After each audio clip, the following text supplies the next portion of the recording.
So ఇంకొకటి ఇప్పుడు మీరు గతంలో కేసీఆర్ గవర్నమెంట్ మీద చాలా పెద్ద ఎత్తున ఫైట్ చేసిరు, పాటలు కూడా పాడిరు. అవునండి. ఏదో మీ పాట ఏదో ఉండే, అంటే పాడొద్దు, జస్ట్ ఏదో పాట పాడుతారుగా మీరు.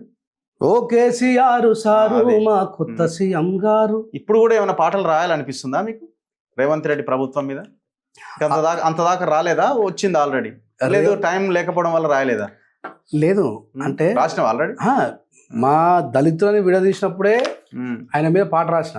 ఏంటది? అని ఫిర్బి రేవంతు రెడ్డయ్యో ఓ రేవంతు రెడ్డయ్యో, విడదీసే మంత్రం ఒకటి నేర్చుకున్నవేందయ్యో రేవంతు రెడ్డయ్యో, కేసీఆర్ మీద కోపం ఎంత పెంచుకున్నావో, నువ్వు సీటు నెక్క మా అందరిని మోసగించుతున్నావో, అభివృద్ధికి కోణమంటూ ముందు గదిలినా నువ్వే హైడ్రా పేరు మీద పేదోళ్ళ కన్నీళ్లు దోసుకున్నావో, రేవంతు రెడ్డయ్యో రేవంతు రెడ్డయ్యో, విడదీసే మంత్రం ఒకటి నేర్చుకున్నవేందయ్యో రేవంతు రెడ్డయ్యో, కలిసి ఉన్న మా జాతుల విడదీసిన వాడివి, పేరుకేమో కాంగ్రెసు అని చెప్పుతుంటివి, నీ కథలన్నీ బీజేపీ కోవాటు ఓలే ఉన్నాయయ్యో రేవంతు రెడ్డయ్యో రేవంతు రెడ్డయ్యో.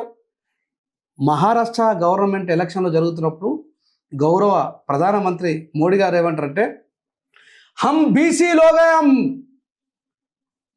ఓబీసీలోగా హమ్ కభీ భీ జుదా నహీ హోనా, మనం విడిపోవద్దు, విడిపోతే మనం ఓడిపోతాం అన్నాడు. అప్పటికి ఇంకేబీసీ వర్గీకరణ జరగలే. ఆయన ఈ మంత్రం ఎవరిది, విడదీసిన మంత్రం ఎవరిది? ఆడనేమో ఓబీసీలం విడిపోతే ఓడిపోతామని చెప్పి మాట్లాడాడు ప్రధానమంత్రి. మరి దళితులు ఎందుకు విడగొట్టును? నేను ఏబీసీడీ వర్గీకరణ వద్దని అన్న, మీ ఇంటర్వ్యూలో కూడా చెప్పిన, రాజ్యాంగబద్ధమైన ఏబీసీడీ వర్గీకరణ చేయాలని చెప్పి. సో అట్లా అంటే నా దృష్టిలో ఐఎమ్ ఫ్రాంక్లీ సేయింగ్, ప్రజలారా, అస్తం గుర్తు రేవంత్ రెడ్డి లాగానే కనబడుతుంది, కానీ ఈయన అస్తం గుర్తు రేవంత్ రెడ్డి కాదు, ఈయన కమలం గుర్తు రేవంత్ రెడ్డి. ఏమన్నా ఈ పరిపాలన మీద ఏమన్నా రాసిరా? రాయలేదన్న, నేను రాస్తా. ఎందుకోసం అంటే ఇప్పుడు నేను చూస్తున్నా ఏంటంటే, ఎప్పుడు this is not responsibility for us. మేము ఒక్కరమే కాదు కదా రెస్పాన్సిబిలిటీ హోల్డర్. ఇప్పుడు మీ బీసీల నుంచి మళ్ళా మాట్లాడుతుండు, అండ్లనే ఉండి మాట్లాడుతుండు, మీరు మాట్లాడుతుండ్రు, ప్రశ్నిస్తున్నారు. ఈ ప్రశ్నించేటోళ్ళు పెరగాలి, ఇంకానే కోరుకొని నేను ఆగుతా ఉన్నా. పాట ఎప్పుడు ఆగదన్న ఎవరి కోసం? అంతే. అన్యాయం జరిగిన ప్రతిసారి పాట వస్తూనే ఉంటుంది.